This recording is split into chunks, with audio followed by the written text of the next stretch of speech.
The hosts feel it would be a little unkind to present this podcast without just a word of friendly warning. We are about to unfold the story of Frankenstein, a man of science who sought to create a man after his own image without reckoning upon God. It is one of the strangest tales ever told. It deals with the two great mysteries of creation, life and death. I think it will thrill you. It may shock you. It might even horrify you. So if any of you feel that you do not care to subject your nerves to such a strain, now's your chance to. Well, we've warned you. Beetlejuice. Beetlejuice. Beetlejuice. It's showtime. Hello, and welcome once again to the Frankencast. I'm the mad scientist, Anthony Bowman. My pronouns are he, him, and I'm joined as always by... The guy who you knew was the villain, that is Eric Velasquez. My pronouns are also he, him. We're talking about a new release, actually. Yeah, this is, last week we promised we were going to be talking about Amityville Frankenstein. We're going to save that for next week because we both went to see Beetlejuice over the weekend, and there's some Frankenstein stuff in there. And it's also just really, it's just really looked like it would be fun to talk about. So we were just like, yep, this is change of plans, and hopefully you all will be excited to hear a little bit about it because, we had a blast watching it, I think. I want to give some content warnings, but if you know anything about Beetlejuice, it's kind of sketchy to start with. Yeah, I mean, like, that's his whole vibe. Yeah. Like, he's kind of like a crude guy who just, like, assaults people. Like, yeah. But all right, so let's talk about some other stuff, right? So Beetlejuice, the sequel to 1988's Beetlejuice. Mm-hmm. Uh-oh, shit. That did it. Right. Oh, no. But anyway, so with this movie, there's some notable people missing. The first two are Alec Baldwin and Geena Davis. Alec Baldwin, I feel like with his trial that was occurring at the time of the making of this movie, he's only recently been acquitted, right? Or was that a little bit longer than what I'm thinking? I think he was, but it's been in the past like maybe month or so, I think. Right. But so obviously he wasn't going to be in this. Right? There's too much awfulness around that. Do we truly know why Geena Davis isn't in this? Because, like, everything I read, it alludes to she was just she felt like she looked too old, but it's also, there's anti-aging technology. Yeah. Why? I mean, they, I guess Lydia kind of talks about that, like, they moved on kind of thing, but, like, it seemed like, I mean, obviously, this movie does a lot of fan service-y things, of course, as you do with a legacy sequel of a movie 30 years ago. Right. But to leave out the main characters is so weird. Yeah. So we have, like, our sort of, like, primary trio of Lydia, Delia, and Beetlejuice. Yeah. I guess also you can count in the daughter technically being part of that little group. Yeah. Obviously not returning, but, like, she's, like, sort of the new trio of the three Dietz women, basically. Yeah, we're lacking the Dietz patriarch, though. Do we know why that is? Why is that? Man. Why can we not have him here? Huh? I wonder. Yeah, so this, I think, is one of, like, the best things about this movie is how they handled the Jeffrey Jones problem. Mm-hmm. That's my next book, the Jeffrey Jones problem. So I guess to go, like, going into this movie, I love Beetlejuice. I think it's, but, like, it's kind of been nice that it's been its own standalone thing. I like, it's sometimes good for a movie to be its own thing and just kind of have its iconic thing. I mean, another Burton would be Nightmare Before Christmas. Like, that movie exists. It's its own thing. There's not sequels. There's not remakes. There's nothing else. But it's so iconic that it's just, like, part of the culture. And Beetlejuice is the kind of the same way in that I was like, I want this to be good. I'm gonna see it. I'm a little nervous, especially because Tim Burton's track record in recent years has not been stellar. Right, exactly.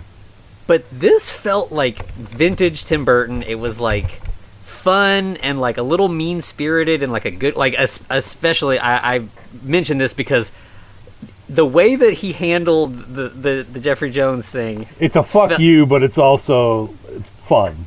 Yeah, it's hilarious. I mean, it's definitely like fuck this guy, and it's also, they managed to make him still part of the story while getting rid of the actor, right? Which is what we want. Like we want to know what, like, you don't want to just have him just gone and be like, what do you mean Charles? I don't remember Charles, but like have it be part of the story, and also just get rid of this actor that obviously. Right.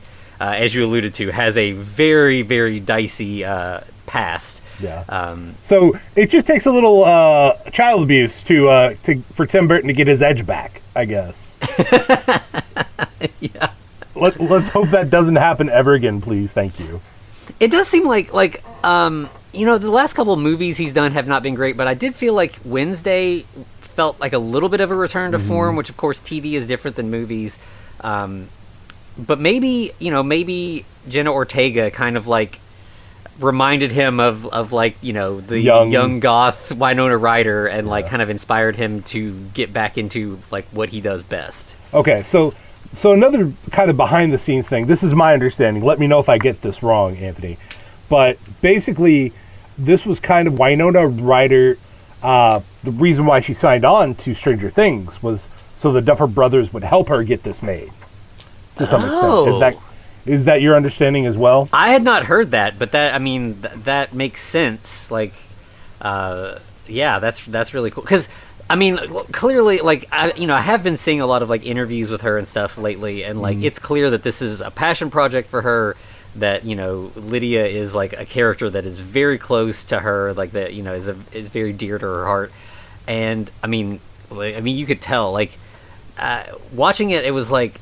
I wouldn't have thought of like that, like if you think about, Lydia versus like, I forget her name, the girl Winona Ryder plays in Edward Scissorhands, like you think like, oh, these are both kind of like goth girls that are high school students, that they'd be basically the same, but there's some really subtle, I don't know exactly how to even put it into words, but she is Lydia, like in this movie, she is being Lydia again as an adult, like, it's like her vocal intonation. She's got a little like rasp to her voice that she doesn't have in other things. Like, I don't know. It was just like, oh, I feel like I'm coming back to hang out with Lydia again after 30 years. Well, the weird thing is that like, all right, so Winona Ryder, she's very Kristen Stewart in in a lot of her acting choices, except for when she's playing Lydia.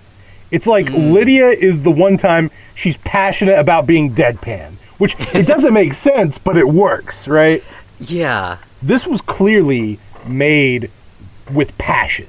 Like, and don't get me wrong, it doesn't hit all the time. It's probably about 20 years too late. I might give it about 10, just to be nice, but yeah, it's not bad, honestly. Yeah. So let's, and I think that's like you said, like a lot of the times when you have a movie like a sequel like this far out, most of the time it's like, hey, what IP are we sitting on that we haven't done anything with in a while? What can we crank some money out of? But that's not what this feels like at all. This feels like, Tim Burton and Winona Ryder and Michael Keaton being like, let's do it again. Like, let's get the band back together. Let's do one last thing, like really go out with a bang and like, let's just have fun with it. And it really came across that way. You know what the worst thing would be? Like this thing did not do bad, actually. As far as movies in the year of our Lord 2024 is concerned, I think it did pretty good at the box office. So good that I'm really worried the studios are going to say, hey, let's do Beetlejuice, and, the last one, right?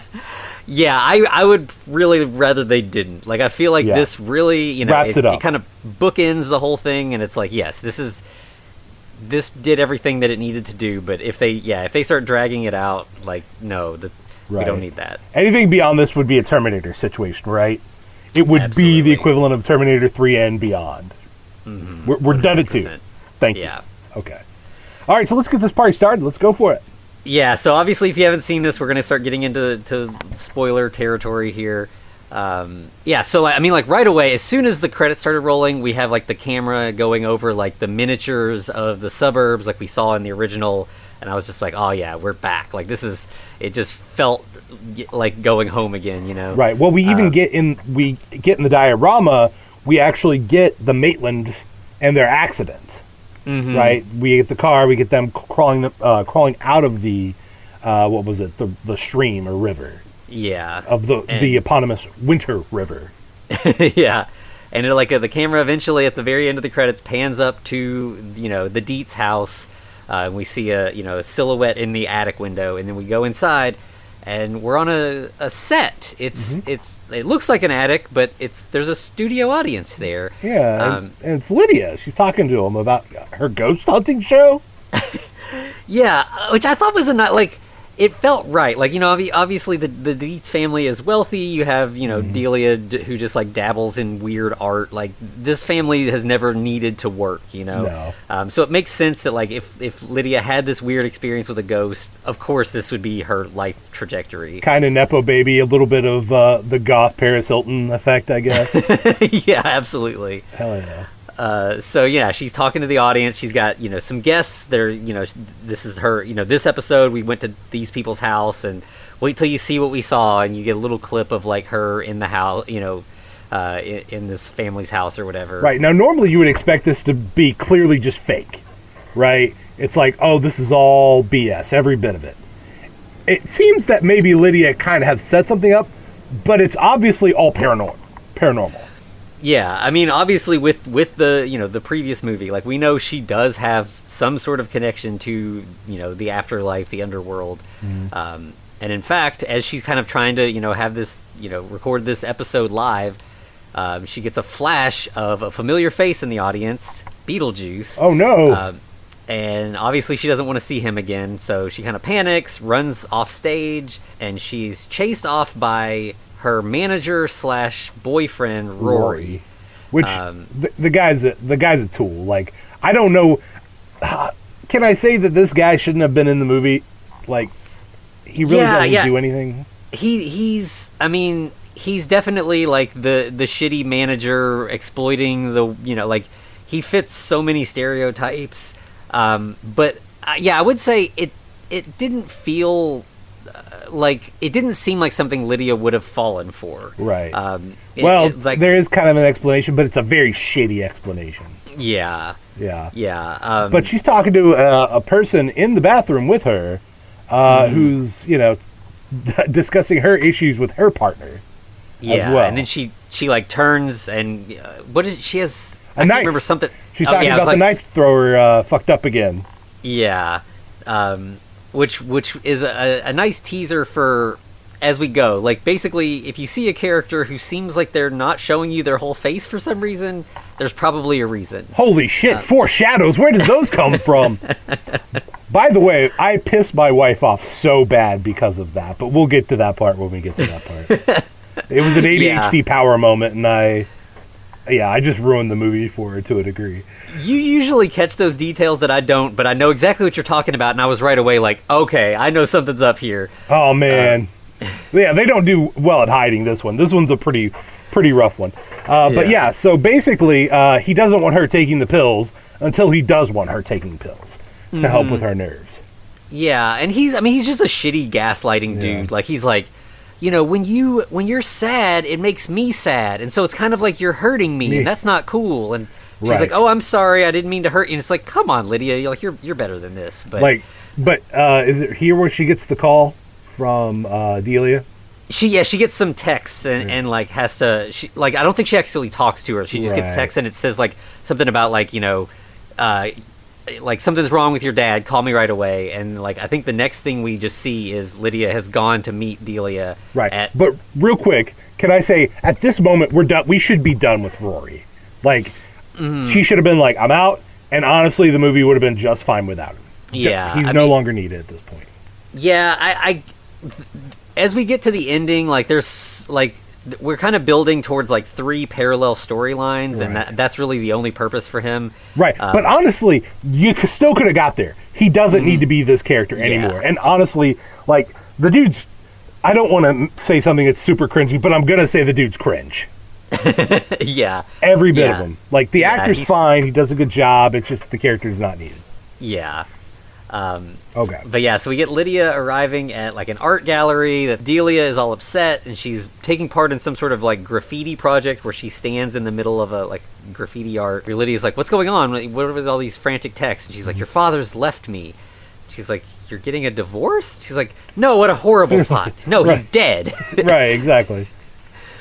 And so then she goes on to explain how he died, and this is just so good. So we get a full claymation sequence so that we don't have to actually see Jeffrey Jones. Yeah, like old school Burton claymation. It's good stuff. Yeah. So basically, Charles was flying off to some, remote island for bird watching. That's his hobby. Mm-hmm. And the plane crashed. And Lydia's like, "Oh no, he died in a plane crash?" "No, he survived the plane crash." "Oh, it landed in the water." "Oh, he drowned?" "No."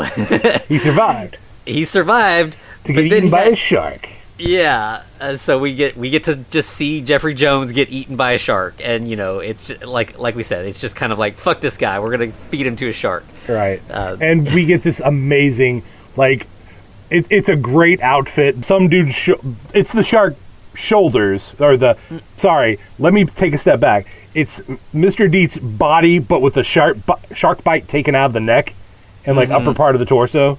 Yeah, so it's like, you get the shoulders, and then it like scoops down to like the sternum. It's like blood spouting everywhere, but somehow he can still talk.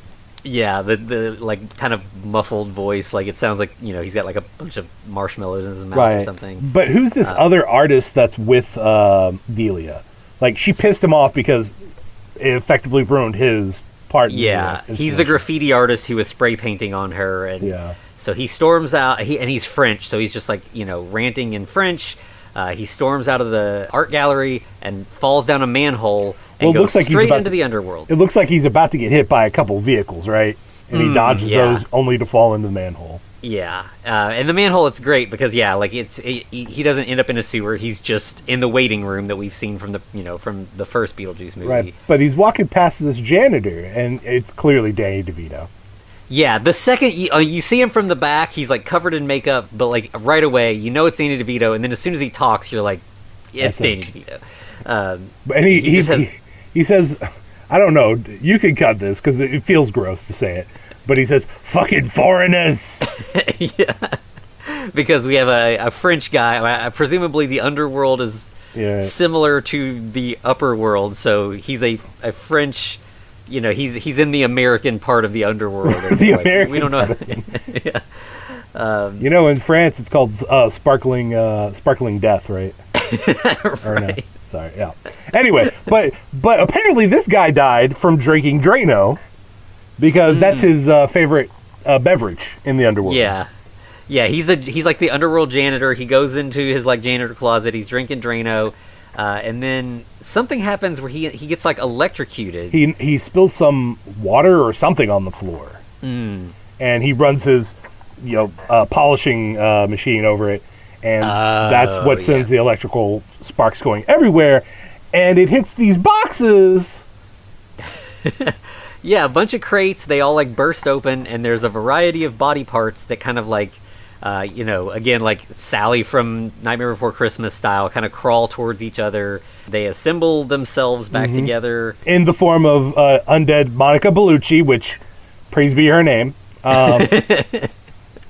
Yeah, I mean, this movie, like, if you're into, like, hot goths, you got Lydia Dietz, and now you got Monica Bellucci as a Frankenstein babe. What more can you ask? I'm not saying they have my number, but they knew. They're like, this one guy, he's coming here for this. But anyway, the point is, she literally takes the time to reassemble herself bit by bit, stapling each part together, sliding it all together in every which way she can. And she literally sucks the soul out of this janitor. Yep. Like, that's a euphemism, right, Anthony? Like, come on. Yeah. Tim, we know what you're doing. Yeah, it's totally like a succubus. Yeah, I mean, like, obviously, sucking your soul out is definitely a slang term at present day. But she turns him into a little deflated basketball. Yeah, like it shrinks his body up. Like it completely shrivels him up, and she just drops him on the ground. And then we cut to the introduction of Lydia's daughter, Astrid, who is getting a phone call, and the caller ID says... she's also getting teased by all of her friends, or schoolmates. Yeah, we find, like, I mean, this makes sense. She's at a boarding school, and her mom is a famous kook, famous for being this wacky ghost hunter lady. Now, was this the boarding school she was going to be sent to in the first movie that Delia wanted to send her to? Maybe. Yeah, it's probably so, because later we'll see, it's got the Dietz Center for the Arts with Delia's, like, weird hand sculpture from the first movie. I think of it as a chair. At least in the first movie, that's how it was used. Yeah. I did really like that Astrid, in her phone, she's got her mom saved as alleged mother. Very teenager of her. Oh, absolutely, yeah. But yeah, it's clear that the kids, like, she goes into her dorm room and, like, a ghost, like a sheet type ghost falls from the ceiling. Right. To be clear, this is not a actual ghost. This is a prop that the kids put up to be assholes. Yeah. They're obviously these are all rich, spoiled brats, and they're fucking with Astrid. But so we see, like, she keeps getting calls from Lydia and keeps ignoring them. Until eventually we see Lydia and Delia and Rory all together in a car driving to come pick up Astrid. And when they get there, Delia's like, I know you and Astrid are having, like, a rocky relationship, so, like, let me handle it. Right. I can handle it. Finesse. Yeah, like, I can do the finesse thing. Right. Steps outside. Astrid! Your grandfather's dead! Yeah.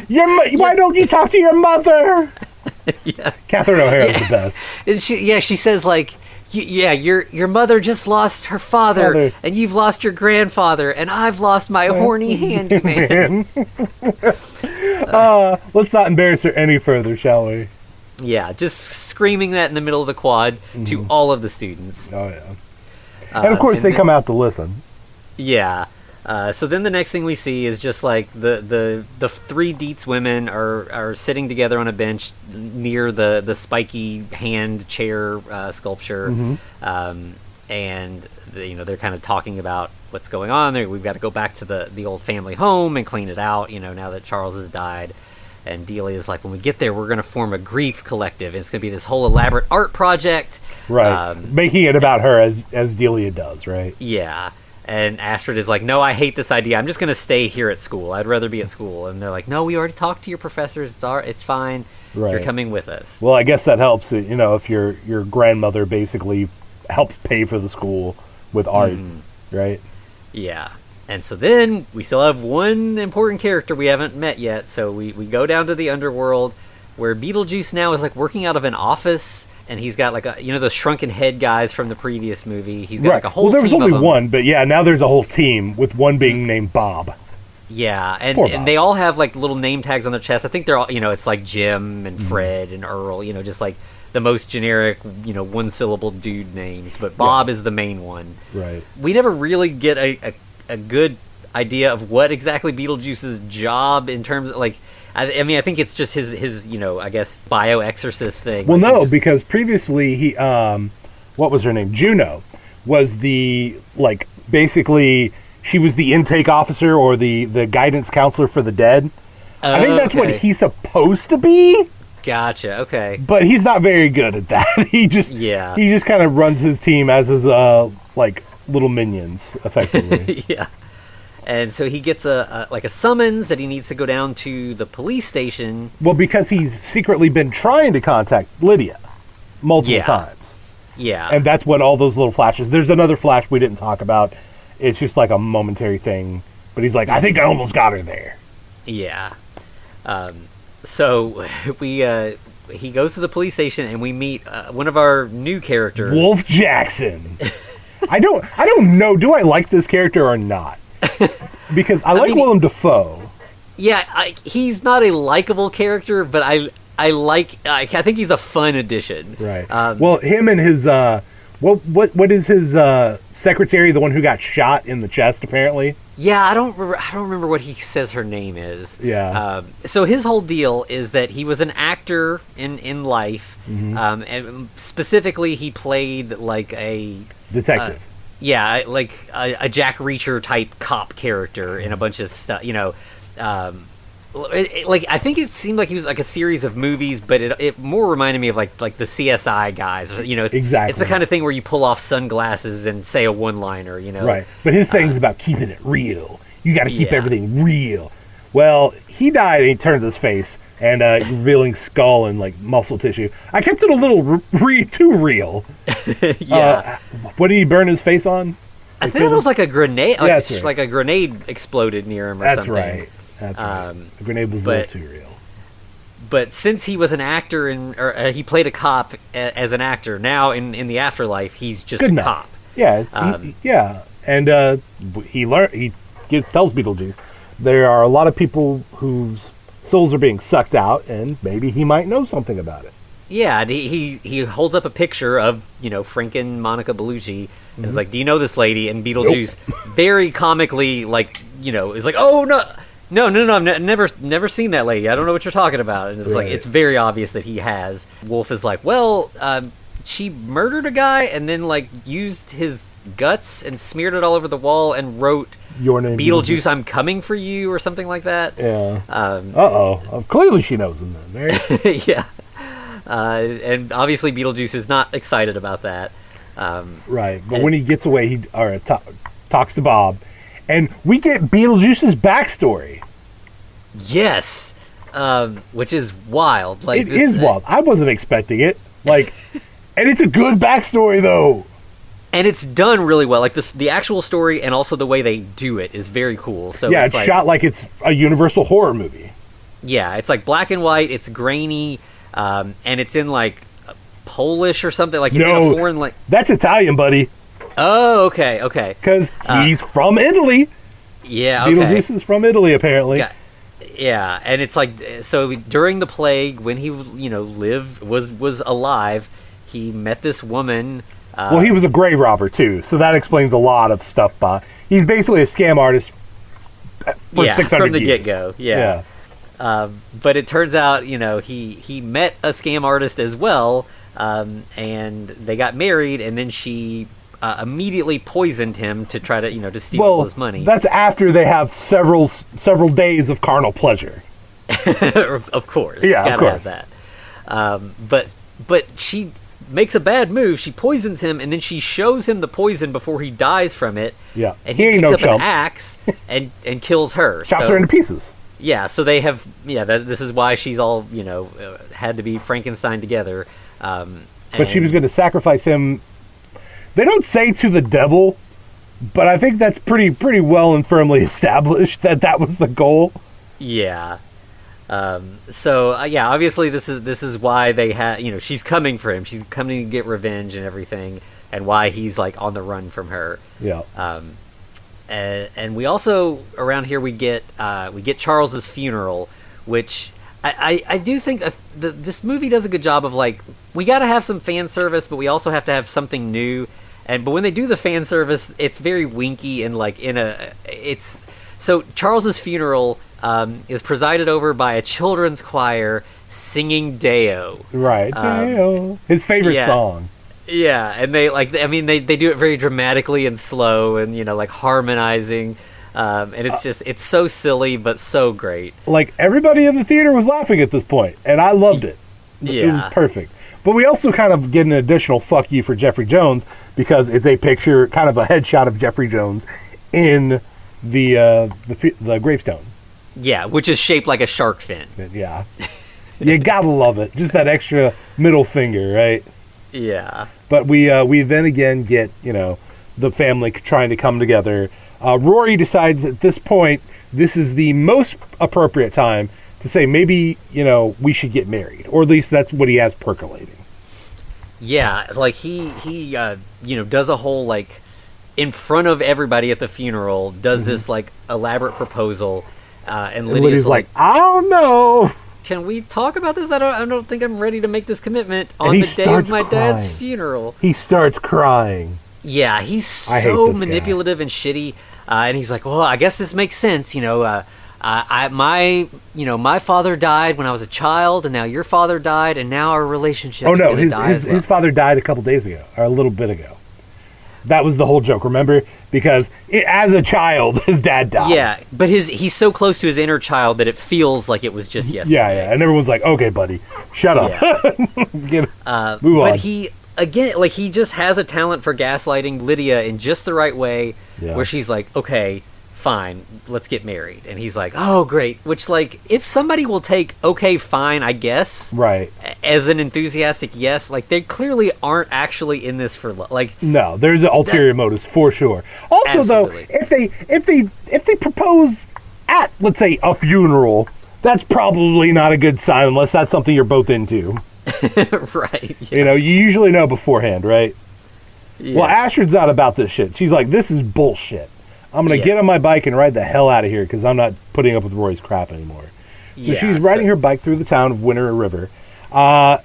She's not paying attention. Almost gets hit 5-6 times. Yeah, it's like she almost gets hit by a truck, and then she swerves and almost gets hit by a car. She swerves again. And it's like, yeah, I mean, she barely escapes death several times before crashing through a fence. Right. By the way, this is the moment. When she hits the tree is immediately when, like, flags fly up. Because, like, is she dead now? Because that was a hard hit. Yeah. But, I mean, like, going through the fence was already a hard hit. Yeah, I don't want to put spoilers in our spoiler section, but here we go. So a boy then pops his head out of the treehouse that she hid, effectively, and says, "Hey, are you okay?" Yeah. And they kind of hit it off right away. Like, he's reading Dostoevsky's Crime and Punishment. Right. Also, Will Smith in Men in Black would have shot this kid. Like, I don't know anyone, like, in high school who would have read this shit. Nobody. Unless they're intentionally being the most obtuse person in existence. Yeah, and that's like, she's like, oh, you're one of those. And he's like, what do you mean one of those? She's like, you know. Right. But she's like, yeah, I've read it. I get it. And she, like, quotes it at him, and he's like, wait, you can quote Dostoevsky at me? Like, where have you been all my life? Right. And that kind of makes her smile. Like, you know, like, she's clearly, like, lived as an outcast. I mean, she's like a weird goth kid from a long line of weird goth kids. And, yeah, so... But she does remark, hey, you know, I'm sorry about your fence. My mom will pay for it. You know, it'll be all right. Mm-hmm. And he does say specifically, my parents will never notice. Yep. Which, there are those flags again. Absolutely, yeah. Yeah. At this point, I did turn to my wife, Jody. By the way, I would call her my partner, but she gets mad at me when I say partner, and she's so that's it. Sorry. Now you know the secret lore. But I'm like, he's dead, and she's like, fuck. Why would you say that? And I'm like, I'm sorry, you're here. I have to. It's ADHD rules. Yeah. We get more of Beetlejuice down in his office, and he's disguising Bob as his lookalike, right, as an attempt to try to distract. Dolores is the name of his, like, you know, Frankenstein bride. Right, and basically he's pulling a Kim Jong-un and sending out his body double. Yeah. But he also is reading the newspaper, and he sees an article about the fact that Charles Dietz has just been welcomed into the underworld. And he's like, ooh, now's my chance. Everything's going to be kind of like, you know, in flux right now. I can get in with Lydia right now. Yeah. She'll be vulnerable. This is the best time. Gosh. So back at the house, Astrid gets home and goes up into the attic and is, you know, that's what they're here for, is they're going to go through all the old stuff. Yeah, she rummages through some of her dad's belongings, but also, more importantly, the Dietz miniature. Yeah, she sees the Maitland's miniature of the city, and when she pulls the blanket, or like the sheet covering it up, there's a sheet of paper that comes flying up, and it is the advertisement for, you know, Beetlejuice, the bioexorcist. You gotta love it. And, you know, at that point, Lydia comes upstairs and sees Astrid with the photo album of all these pictures of, you know, her dead dad, and they kind of like have a bonding moment where, you know, they're kind of sharing this, and, you know, Astrid's like, can I keep this? I don't have any photos of Dad. And she's like, yeah, of course. Like, I want you to have that. Right. But what about this weird photo flyer that I found? And Lydia's like, oh no, you get the fuck out of here right now with that. We're not messing with that. You don't say that name. Yeah, and in the course of the conversation, Astrid manages to say Beetlejuice twice, but gets stopped. Yeah. And we see, you know, Beetlejuice has that sign that, like, lights up with his name 3 times as people say it. So here we see it lit up twice. Obviously, this is the movie title showing. Downstairs, Lydia goes to talk to Delia, and they kind of they sort of bond over the fact that they both had to raise difficult daughters, Right. with Lydia being the difficult daughter for Delia. But I found that kind of an endearing conversation between the two of them. It's interesting that Delia gets so humanized in this one, whereas in the first one she was just kind of a crazy woo mom, Mm-hmm. You know what I was thinking about? I think the reason that Delia works or feels more real in this is because of Schitt's Creek. Yeah. I don't know if you've seen Schitt's Creek. But yes. She is basically the character from Schitt's Creek. Yes. Yeah. Delia and Moira yes. Rose. They're very similar characters, and it feels like Moira had several seasons to kind of get fleshed out and be humanized and everything. Right. So I think that's what makes this feel a little bit more real. I imagine I would like to see those two characters meet at some point, have Moira and Delia meet, because I imagine that one, immediately they would start kind of getting along, but it would spiral out and they would just hate each other's guts by the end because they're so alike. Yeah. They're you're so right. pretentious. Yeah. Yeah. The end of their sort of conversation is Delia's you need to stay, Rory is walking all over you. What happened to that obnoxious little goth girl who tormented me for so many years? You are a powerful, strong woman, right, and you shouldn't be letting all these people around you step all over you. Then we see Astrid has, after being kind of kicked out of the house, don't say that name, don't be up here in the attic. She goes back to visit Jeremy, the treehouse boy again. Yeah, Jeremy Fraser. He invites her in the house, and weirdly enough, we're not seeing his parents' faces. They're just away from the camera. Yeah, the mom's in the kitchen, the dad's in the living room watching TV, and he's just they don't pay any attention to me. Mom's just stress bakes, dad just watches TV all the time. Right, since it's accident. Yeah. By the way, when they were doing this, I pointed, I was like, see, this is proof. And she was like, damn it! Yeah. Yeah. So they go up to his room, and if that wasn't enough clues, we find out he has a massive vinyl collection, but it's all from the 90s. Everything's from the 90s. Even his outfit is quintessential 90 rocker grunge kid, right? Mm-hmm. Yeah. He's playing, what is it? He's playing... I can't remember what he's listening to at the it's time. It's Nirvana. What is it? Or maybe even the Pixies. But he also has a copy of the Handbook for the Recently Deceased. Yeah, he said he found it. Yeah, at a yard sale. And Astrid's like, that sounds like some kind of the weird nonsense that my mom would have laying around. Or something. Maybe something she interacted with at some point, right? Yeah. And so then they kind of talk about, her mom's getting married tomorrow on Halloween right at midnight, and she's, really not looking forward to it. And he's like, well, if it's at midnight, we could hang out before, maybe we could, pass out candy and maybe watch a scary movie, do the Halloween stuff. And what is the ghost can do in Halloween, though? Weird. Okay, anyway, yeah. So Astrid's like, that sounds really nice. I'd like that. Yeah. I believe there's also a page that she flips to. Is it just showing how ghosts can be killed in certain ways? Yeah, I think so. She flips through a few, and you see the sandworm eating a ghost, and you see a couple different things like that. But it's an axe through the ghost's stomach or something like that. Yeah, the illustrations in it are great. I feel like around Halloween now you see a lot of fake copies of this for sale, but they're usually just blank journals and stuff. But now that there's some canonical pages, I want them to publish the whole thing. I'd buy the book. Yeah, absolutely. Let's see what kind of shenanigans we can get up to. But so the plan is they're going to have a Halloween date, right? Yeah. And then we go back to Lydia talking to Rory, and he's like, I've talked to a bunch of influencers who are going to attend the wedding. This is going to be great for our brand. Well, he doesn't even tell her the influencer thing, I don't think. He's just friends. Because he springs the influencer thing on her at the end. Oh, yeah, and she's like, no, I want this to be small. And he's like, well, yeah, maybe just one or two, Yeah. She's like, if you want to marry me, fine. Let's just do it's our thing. It's not for the the public. I wonder if she had this either Winona Ryder having this discussion with another actor that she married, or she's been around it, right? Right. Yeah. But her conversation gets interrupted because her phone starts dinging, and she pulls it out, and all these, it looks like, when you, like, back in the old days when you would, like, click on the wrong, like, porn link in AOL and you'd get 1,000 pop-ups. But this is all Beetlejuice all the time. All Beetlejuice. We did forget something, though, Anthony. We forgot one of Dolores' kills. Oh, yeah, she... It's right after they go to the funeral for Charles.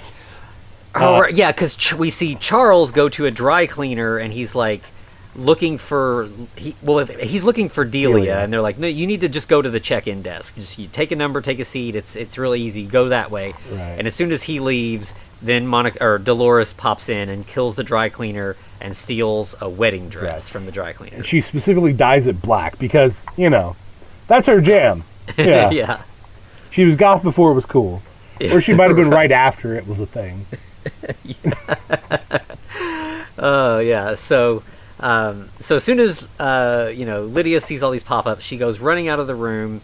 Rory chases after her again, and he's like, what's going on? Like, you're acting weird. It's really upsetting me. Yeah, again, making it about himself. And she's like, okay, so we went to couples counseling, and the therapist kept saying that there was something I was holding back and that we would never have a breakthrough until I finally opened up to you about the thing I was... So she was right. There is a thing, and I'm going to tell you, but it's going to be really hard to believe. It's going to sound batshit crazy, but just stick with me. Now, he gets a little excited at this because he's like, okay, a breakthrough, but it also is like, oh, now I have an out if I have to commit her. Yeah, this is going to be my leverage to really control her. Right.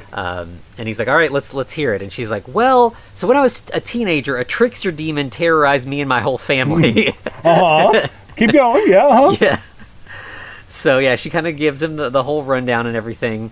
And, of course, he does not believe this. And he's like, okay, I know you've been taking those meds. You're just, for your own good, I'm going to do this just to show you. And so he says, Beetlejuice, Beetlejuice, Beetlejuice. And right away, they get sucked into the miniature. And then there's, like, a trap door, and they fall through, and they're in the underworld. Right, but there's more specifically in a office. It's like a marriage counselor's office, but like it's Beetlejuice, the therapist. And we get a bunch of wacky scenes where he's terrorizing them. This is just like peak Beetlejuice. I mean, like he's just like talking really fast, and he's like, I'm ready to do the work. Yeah. Who wants to spill their? No one wants to spill their guts yet. I'll go first, and of course, guts splatter out all over the floor. There's a lot of abdominal trauma in this scene. Yeah. Because he also starts bringing up kids, and then all of a sudden he basically inflates Lydia's stomach. Yeah, he says something about her inner child, and then she gives birth to a little baby Beetlejuice.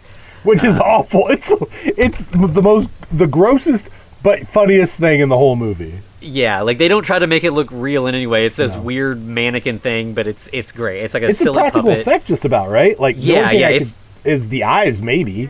Yeah. I don't think any of it's CGI, but yeah, it looks great. He like drop kicks it at one point, and like it's, like it's. Doesn't it start biting Rory's ankles? Yeah, bites Rory's ankles. Yeah, and like at some point, like Lydia or Beetlejuice causes Lydia's like lips to be sewn shut so she can't say his name, but eventually she manages to rip him out, and she says, "Home, home, home." Right. That's not how that works. I don't think. Yeah. Right? That I didn't remember that from either the movie or even the animated show. But it does take them back into the attic. She looks over at the miniature, and there's a little tiny Beetlejuice still there in the miniature. He's got an acoustic guitar, and he starts serenading her with the wherever you go, whatever you do, I will be right here waiting for you. She's obviously shaken up by that, but like Rory grabs her and he's like, I just had the worst dream. And she's like, oh, you must have hit your head. Let's hurry. Let's get downstairs. And she doesn't want to. This didn't work. Trying to tell him, so we're gonna just hope he thinks it's a dream. He clearly wasn't there, right? It didn't make sense. And while all this is going on downstairs, Delia is showing Astrid her next art project, which is that she's going to grieve Charles by using asps, the poisonous snake. She bought some special defanged ones. Right, special defanged, and Astrid says, I think it's a scam.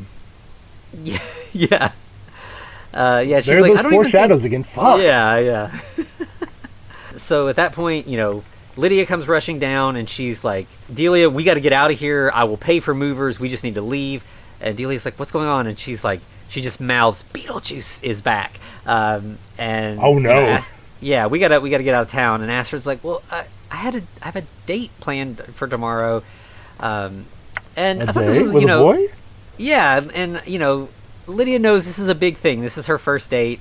And so, yeah, she's like, okay, I'll be a bro. Like, we'll deal with this. Like, you do your date thing. We'll figure everything else out. Right. Just be done by midnight because that's when I'm getting married. Yeah. And so we just cut to, like, that night, later on, her driving Astrid to Jeremy's house. Okay, yet more foreshadowing here is when they pull up, Lydia looks at it and is like, this is the house. You're sure this house is the house? Mm-hmm. Okay. And, she's like, I'll go in and meet his parents. And she's like, this isn't a play date, Mom. That's not how you do things. This is a date. Like, just leave. You were a teenager once, Yeah. And she's like, okay, fine. That's cool. But I'll be back at 10, no later. You be ready to be picked up then. Mm-hmm. And so then we have, Astrid going upstairs, and, she and Jeremy chat a little bit. He doesn't really want to hand out candy. That's not what he was thinking about. Yeah, he's like, I have a confession. I'd rather just stay up here and hang out with you. And she's like, that'd be cool. I'm down with that. And so they start kissing, and suddenly it's like they're floating. And they are literally floating above the ground. And she's like, wait, what? Like, she falls then, and he's like, okay. Yeah, sorry, I left out a vital important about our relationship right at the beginning where I lied to you. I'm a ghost. Yeah, I'm dead. I died 23 years ago. I fell out of the treehouse and broke my neck. Sure did. Shows her the wound. Yeah, and I've been lonely all these years, and then you came along, and you could see me, and it made me feel, I felt seen, like, in a literal way. And, like, he kind of... She's not really comfortable with that. She's like, well, ghosts are real. Like, this is a lot. Like, I thought my mom was a kook or whatever. Right. No. The hit on your head made you be able to see me. Yeah, and he's like, but here's the other thing. Like, because it's today, and because I've got this book and everything, like, you have the power to set me free. You can bring me back to life. Right. And I was like, but we're going to have a double marriage, and this one might be sweet. No. Yeah. Yeah, he's like, you just got to come into the underworld with me. And she's like, I don't know, maybe I should get my mom about this. And he's like, I think your mom will try to convince you not to. But I've got one other thing. If you come with me, you'll be able to see your dad. And that's all Astrid wants in the whole world is to see her dad one last time. It's weird that he's manipulative too. That's really weird. I wonder if we're going to find anything out about him. Yeah, so now we have like multiple parallel storylines of shitty dudes being shitty. Yeah, or, variation. I mean, like, Jeremy at this point, I mean, he's clearly lied to her about stuff, and, obviously we're going to get to more later, but, like, all these guys who are kind of manipulating women into marrying them, Beetlejuice with Lydia, and Rory also with Lydia, and, with Astrid. Or Rory with Astrid, and Jeremy with Lydia. Or Astrid. What? Huh? Yeah. Why? So like, we got three storylines that are all kind of convening with marriages here. Yeah. By the way, I think the only healthy male influences in this whole thing is probably Wolf Jackson, and that's debatable. And then Bob. Yeah, it seems like Bob has kind of become a breakout character. Like, the internet's going crazy for him. There are already, like, stuffed dolls of Bob. Like, people are loving Bob. Yeah. Good for him. Yeah, the marketing team really knew what they were doing when they were like, hey, let's just take this really, like, noticeable thing from the first one and just make more of it, right? Yeah. So then we get, like, a brief scene of Lydia talking to this, like, kind of... this realtor friend of hers from childhood who's, like, now this kind of, like, Stepford Wives. Well, like, so the realtor was actually the daughter of the first realtor from the first movie. What's her name? Like, she's actually known as Junior, and her mom being Senior, which is interesting. That's kind of cool. Let me pull her name up. Jane Butterfield Jr. Being the daughter of the first film's Jane Butterfield Sr. Gotcha. Throughout this conversation, basically, she reveals to Lydia that the house she just dropped Astrid off at is the site of a famous murder where a teenage boy killed his two parents. Jeremy Fraser. Yeah. Yeah, he killed his parents and then, like, in trying to get away from the police, fell out of a treehouse and died. Broke his neck. Yep. So yeah, he still didn't tell Astrid the whole story. Right, and of course, Lydia's like, "Oh fuck, it's a ghost! My daughter's dating a ghost." Yeah, so we get this, Lydia running across town trying to rescue Astrid. Intercut with this, we see Delia finally trying her doing her asp ceremony, and instantly just gets bit twice on the neck and falls over dead. Right. She's like, "Oh, it was a scam." Yeah. And then Lydia gets to Jeremy's house, rushes upstairs, and just gets there right as Astrid and Jeremy have passed through the doorway, and it's sealed behind them. So she just missed it. Right. Of course, she does have one option. Yeah, she's going to have to ask for help from the one person she does not want to ask for help from. The B-Man. She has to say Beetlejuice, Beetlejuice, Beetlejuice.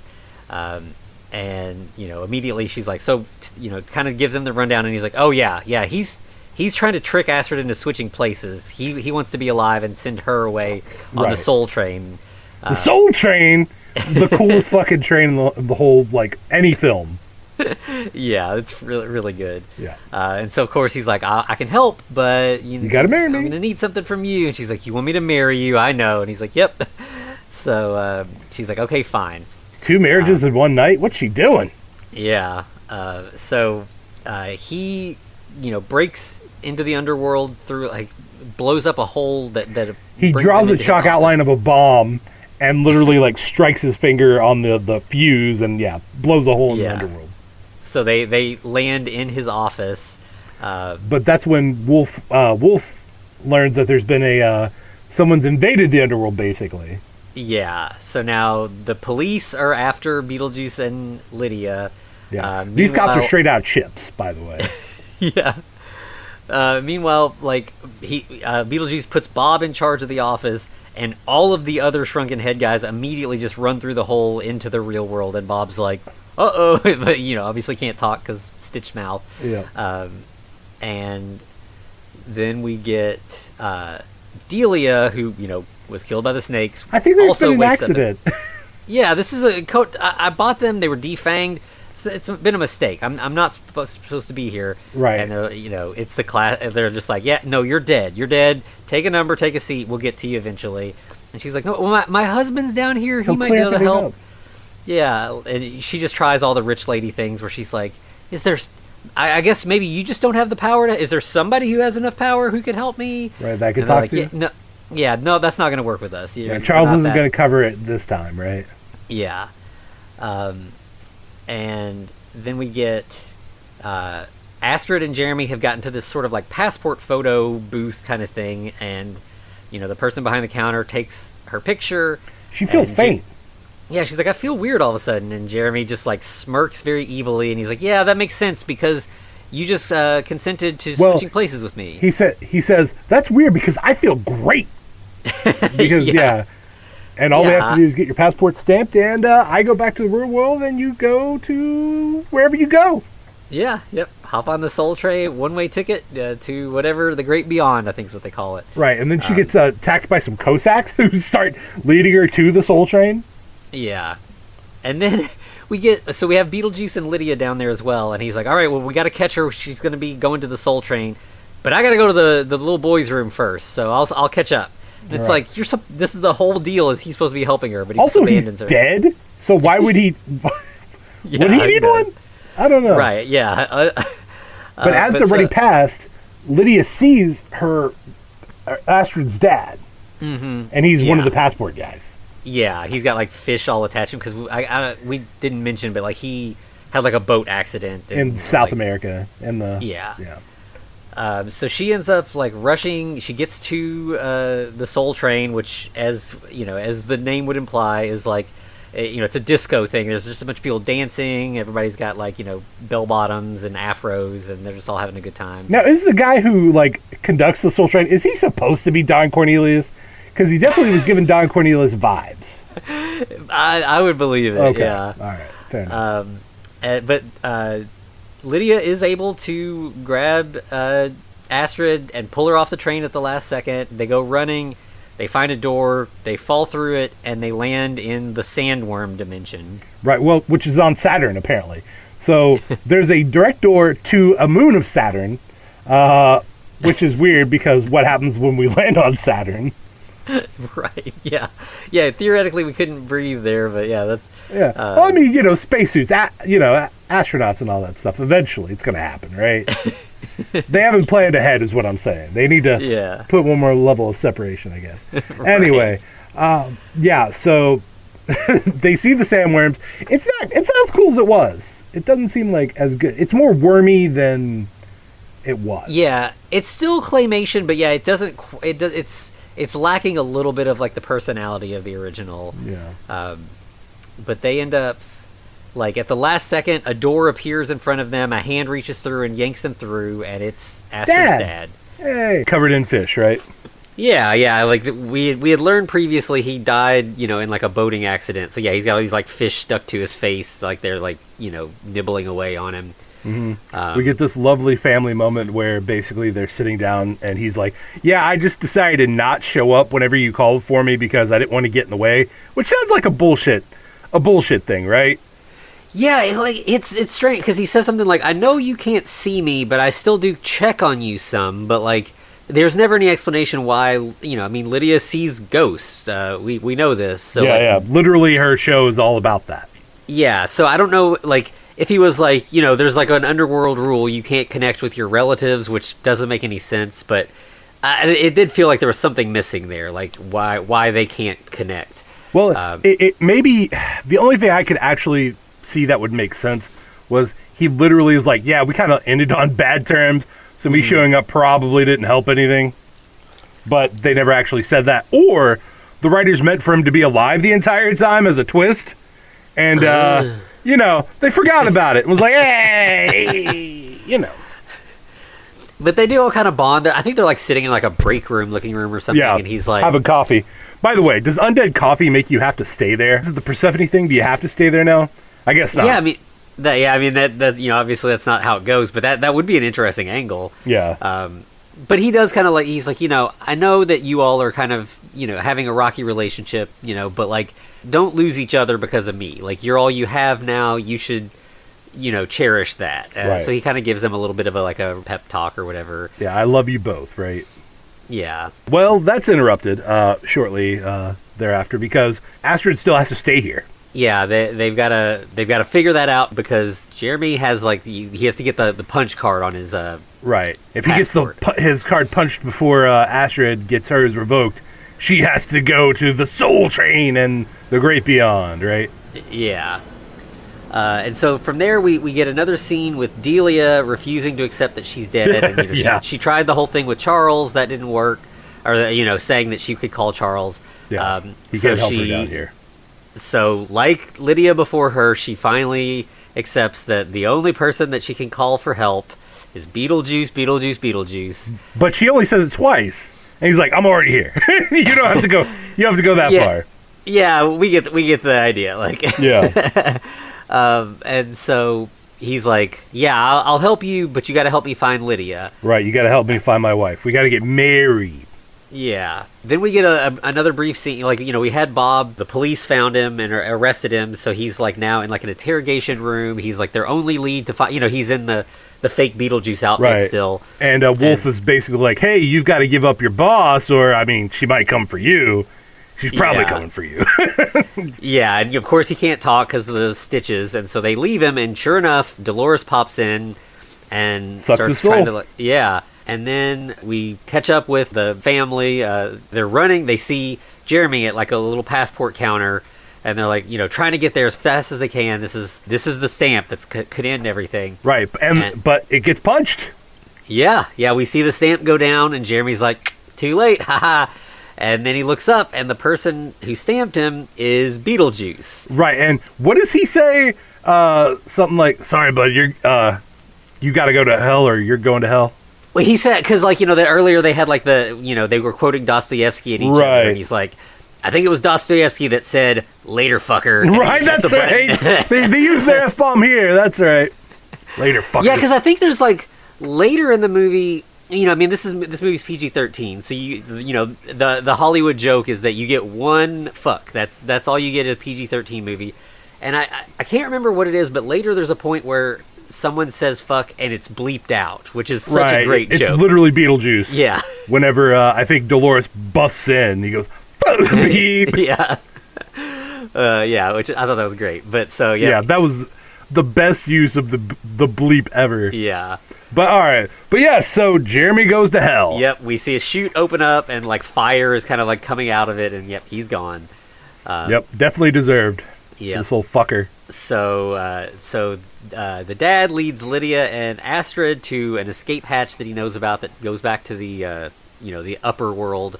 But of course he can't come with them because he's dead. But I think they also get a message saying, "Hey, you're expected at the church." Yeah. Yeah, so it's about midnight. Yeah, so they're like, "Oh no, we're gonna be late." So they're running, and Astrid's like, you don't have to go through with this after everything that's happened over the past day. Like this, and Lydia's like, if I don't do it now, when am I gonna do it? Like a lot of the stuff with Rory and Lydia didn't ring true to me, but this kind of did, where it was just like my life has kind of fallen apart several times. This is my shot. Yeah, this is my shot at stability at a normal life, quote unquote. Quote, unquote.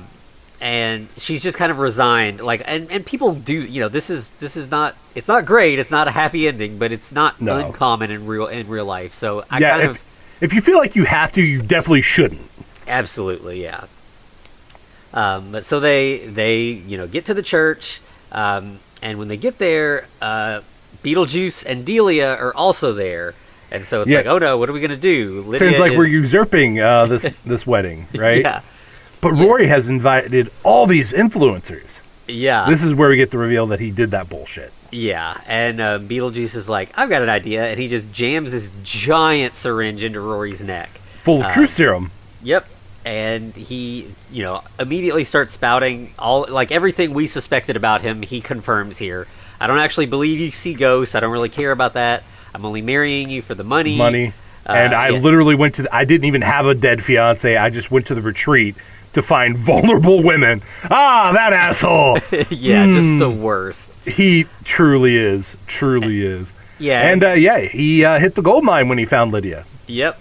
And obviously this is upsetting information to Lydia. She looks over at Beetlejuice and suddenly she has a giant black and white striped boxing glove on one of her hands, and she punches Rory so hard he flies out of the church. Right. You figure he's dead now, right?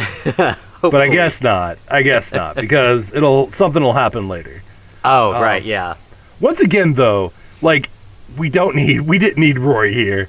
We could have just had it been like, hey, you're going to see Beetlejuice. Yeah. That was the deal. We're getting to this wedding no matter what, so it doesn't really have a purpose.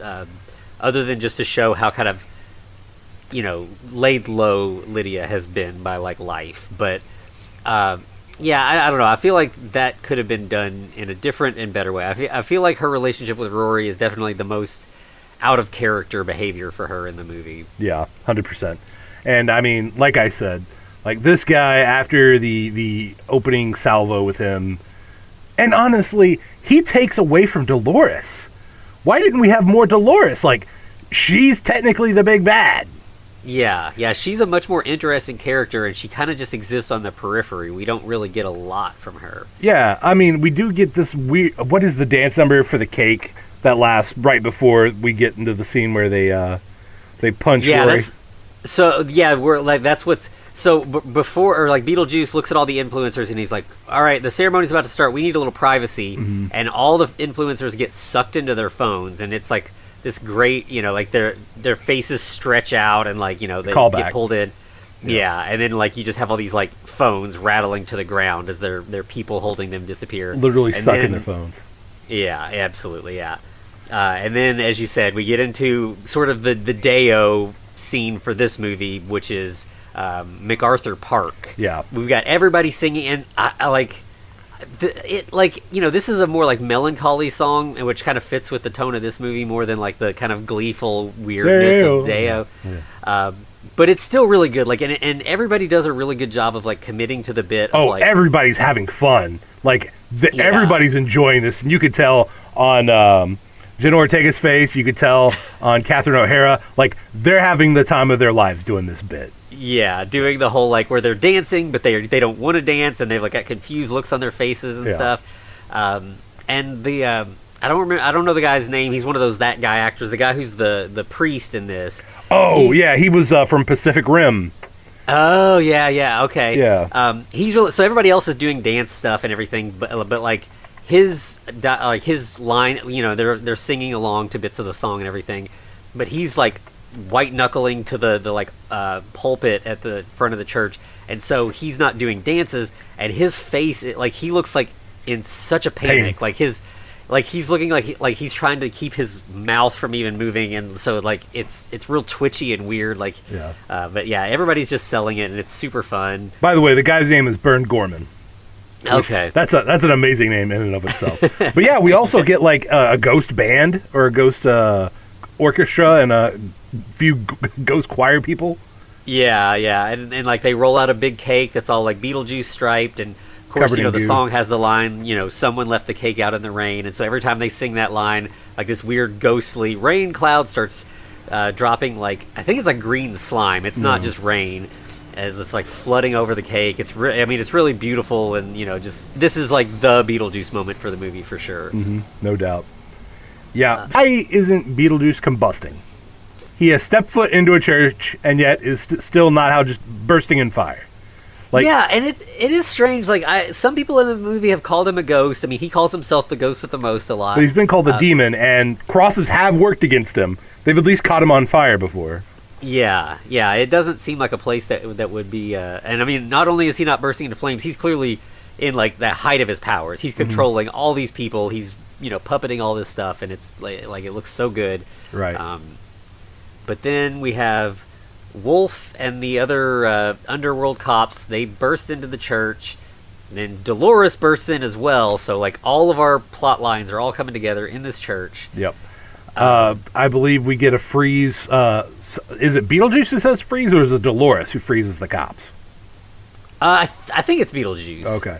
Well, yeah, and they, of course, like ice, like they're actually frozen. Exactly, which is great. You know, everyone's stuck in place, frozen. But we have a little bit of a confrontation. Not really much of one, actually, with Dolores and Beetlejuice. Yeah.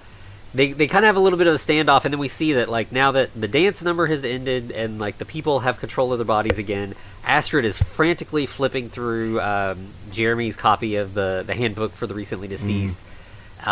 She draws a chalk doorway in the floor, it bursts open, and a sandworm comes erupting into the room. No one had to tame it this time. Yeah, so now we've got a sandworm here on Earth, which seems bad. But that's okay, because Beetlejuice pushes Rory, like, rips Rory's shirt off, and it says, "I heart Dolores," and he pushes him right up next to Dolores as the sandworm comes in.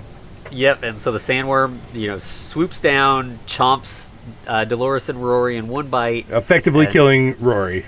Yeah, and vanishes through the floor back into the underworld. And Beetlejuice is like, all right, well, now that we got all that wrapped up, Lydia, we still had a deal. We gotta do our wedding. Yep.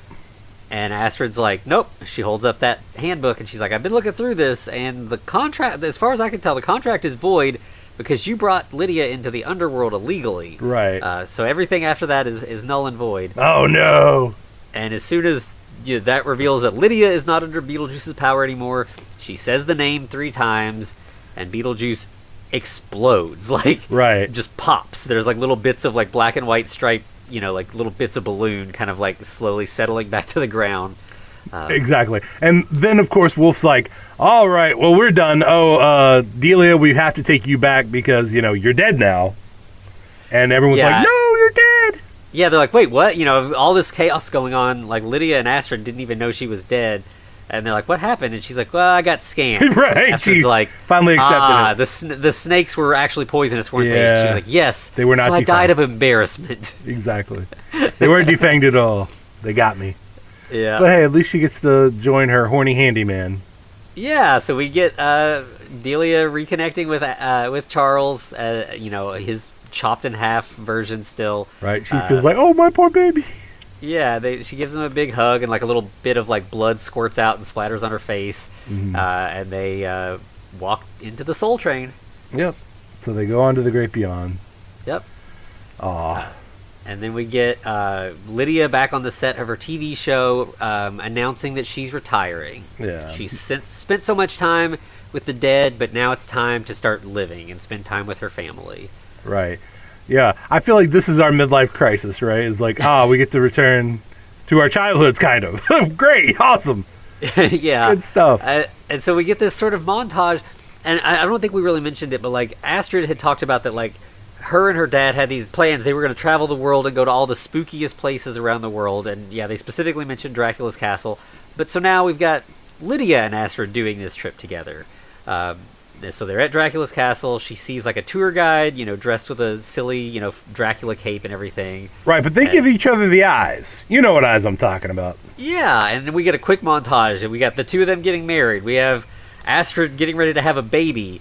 And as she gives birth, it pops out, and it's the Beetlejuice baby from her. It literally pops out. It literally explodes out. Yeah. Yep. Wait, why was that happening? That's not a real baby. That's a Beetlejuice. And it kills everybody. Yeah, it just starts like chomping into the doctors. It's crawling up and down the walls like in The Exorcist, but it's like smearing blood everywhere. Well, you know what? I don't think we have to worry. Do you know why? Yeah. It was all just a dream. Yep. Lydia had a nightmare.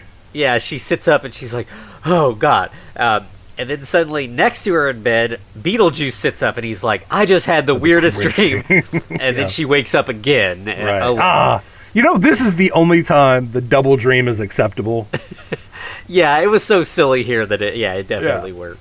But yeah, so no, obviously, like, Lydia did retire, but none of the other stuff has happened yet, exactly. Yeah, I'm sure they will try to travel together, but hopefully not, not have that end result. Right. If she ever sees that Dracula guy, she's probably going to be like, not that one. Don't do that one. Not that guy, yeah. Yeah. But so that's Beetlejuice. Yeah, so it's been out now, I guess, like a week and a half, 2 weeks almost, and it seems like it's cleaning up at the box office. People are liking it.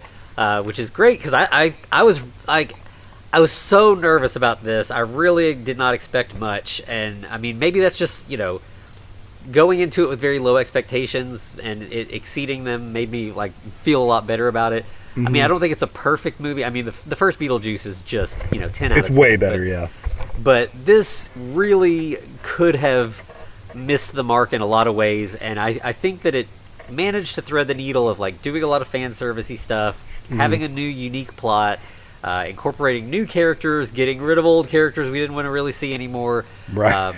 Because of the actors, predominantly. Yeah. So, I mean, for a sequel of a movie like 30 years after the fact, I don't know that you could really expect much better than this. This is really, really well done. Mm-hmm. It secretly belies, like, how much this series is actually beloved. Because, think about it. This has not only had just a single movie, one movie for the longest time, but that one movie has spawned video games, it has spawned cartoons, it has spawned musicals. Yeah. I mean, very beloved musicals. Yeah. And then a sequel that, while not perfect, and honestly, there are parts that that should have been probably massaged a little bit more to make it work a little bit better. Because also, I don't know if we remember, at the end of Beetlejuice, he was eaten by a sandworm, so Dolores is still running around down there. She's still causing all kinds of shit. Yeah, I forgot about that, yeah. So...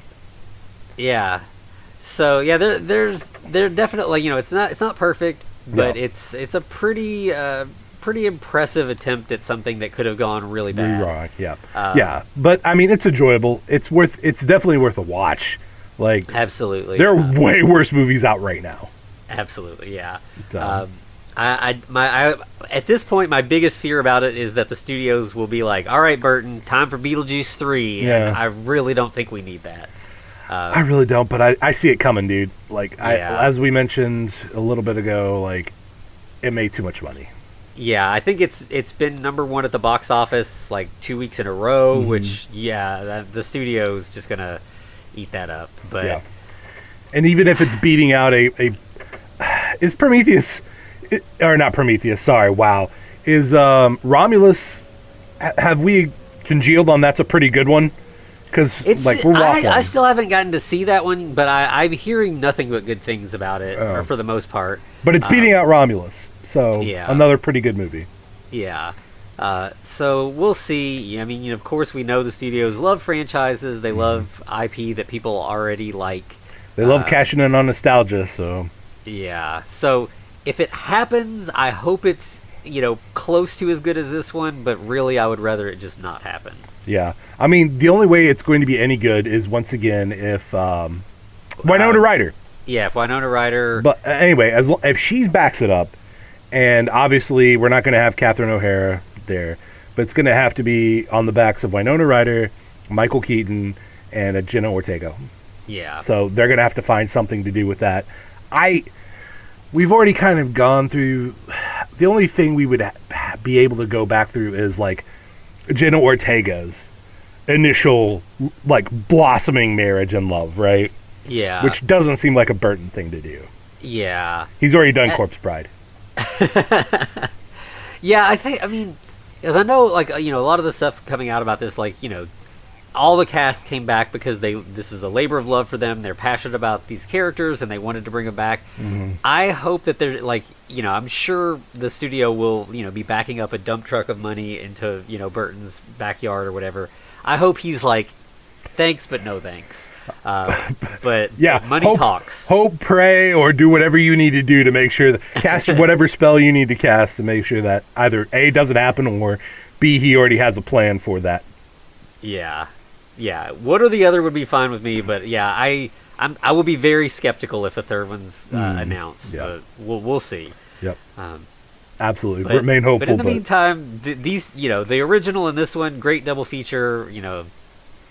Or the original, the million episodes of the animated series, and then this as to bookend it. Which I don't know. I rewatched the whole animated series like about a year ago. Yeah, it holds up, but it's also, I don't know if you've like. It's inappropriate. Like, I knew I was watching inappropriate stuff, but I was like, I'm not sure why this is not appropriate, but I know it's not right. Yeah, and I don't know a lot about like the production of like how it got made, but like it's like season 1 is like 12 episodes, season 2 is 15, season 3 is 15, and then season 4 is like 62 episodes or something crazy. I don't know what happened, but that's the way that it all panned out. But it's all really fun. Yeah. So yeah, it definitely still holds up. I'm gonna blame that for the reason why I'm so fucked up. I don't know. I mean, I feel like when we were kids, there were a lot of weird. I was watching that and like Ren and Stimpy and Beavis and Butthead and stuff. I don't know if there's a lot like that right now, but no, I mean, kind of, but not. It's way more low key than that stuff was. Like, that was one thing that I talked to some of our friends when we went to a comic book store a while back. I was like, man, I really miss the weird, just fucked up stuff that we used to watch as kids. And they're like, well, it's there, but it's better hidden, right? Yeah. And I'm like, nah, you gotta have, like, this is the perfect movie that we used to watch all the time as kids. Yeah, like, absolutely. It is in that vein. It is in the vein of Pee-wee's Big Adventure, like all of the early Burton stuff. The fact that they're bringing out a new Labyrinth, at least unless the algorithm is lying to me, which it could be, and I could be buying it, but with Tom Hiddleston as the Goblin King. I had not heard about that. All right, then I may have been lied to, but put a pin in that just in case it is real. But I mean, the fact that they're bringing back that messed up, like, what would you even call it? Yeah, I mean, like, I think aesthetic. There's a certain it is useful for kids to be like a little scared and like experience things that are weird and like have to kind of ponder that. Like I mean, I don't think you should try to traumatize your kids. You shouldn't sit them down to watch like Nightmare on Elm Street when they're 5 or something necessarily. Thanks, Mom. But there's the term entry horror for a reason. Like, I think that stuff is useful. Like, I have a really formative memory of being probably about 5 at Disneyland or Disney World, and being taken on the Haunted Mansion ride, and I was fucking terrified. I did not want to go. My parents like literally dragged me onto that ride. Yeah. But I remember it. Like it was like I have really fond memories of that ride because it scared me. It like stuck with me, and like it wasn't. I mean, you've been on the Haunted Mansion. It's pretty tame, but like that's the stuff that kids need to kind of like be curious about that stuff. And I hope we don't like coddle kids too much in the future and kind of give them both sides of things. No, I think for a while there it was the big push to sanitize everything, but I think now, like as we're getting older, we're like, oh, we watched a lot of messed up stuff, and we're fine. We're not emotionally or stunted or messed up. It's fine. Yeah. But I mean, honestly, like they've shown that like if you see like a lot of suffering or at least some suffering at a young age, usually that's going to increase your empathy. So that's not a bad thing to. It's like exposure, right? It's like you're being exposed to a germ, or it's inoculation. Yeah. To that kind of stuff. Yeah. So maybe that's something that this will do is kind of like, as we said, it's a PG-13 movie. It's supposed to be available for younger audiences. Yeah. I hope it does kind of usher in like a new age of that at least. Yeah, 100%. Like I think the butting up against the PG-13, like getting right on the edge of what we would consider R is perfect. Yep, absolutely. All right. Anything else we got to say about it? I think that's it for this one. So we didn't hit all of the notes, but we hit the high ones. So I hope you guys enjoyed it. Anthony, do we want to talk about, are we going to mention the Amity Frankenstein? Or? Yeah. So obviously last week we said we were going to do Amityville Frankenstein this week. So that will be, we'll return to that next week. And we may squeeze we might do a little double feature next week. I think we have two low on plot movies were our next couple plans. Spoiler alert, we're going to need it because Amityville Frankenstein ain't got much to it. We're probably going to put 30 minutes into that tops. Yeah, so next week we'll talk about Amityville Frankenstein as we promised, but we'll also talk about Las Vegas Frankenstein. So Frankenstein taking a whole tour of the U.S. next week. Yeah, going from East Coast to West Coast, baby. Yeah. All right. So yeah, join us for our first sort of one episode double feature. We'll see how that goes. Fair enough. All right, Anthony. So where can they find us? So you can find us on all the socials at the Frankencast, including TikTok. We're still kind of working that out. We're getting there. We got a couple videos. So yeah, find us over there.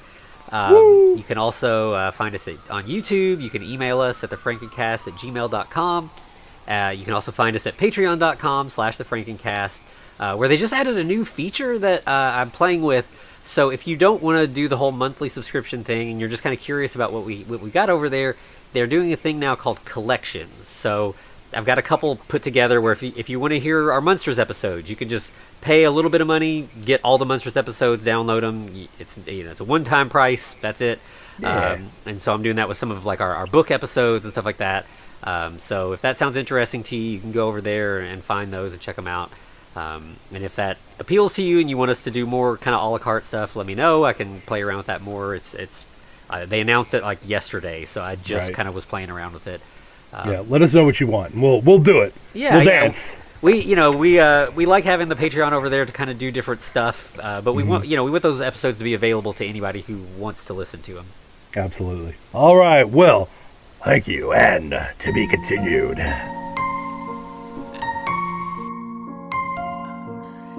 Looks like you've survived another episode. The Frankencast is a production of FCR Media.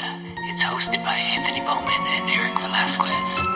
Follow us on Twitter at The Frankencast, or send us a letter at thefrankencast@gmail.com. Our cover art is by Amanda Keller. You can find her at Keller Illustrations on Instagram. Our theme music is by Vivek Abhishek. Thanks for listening.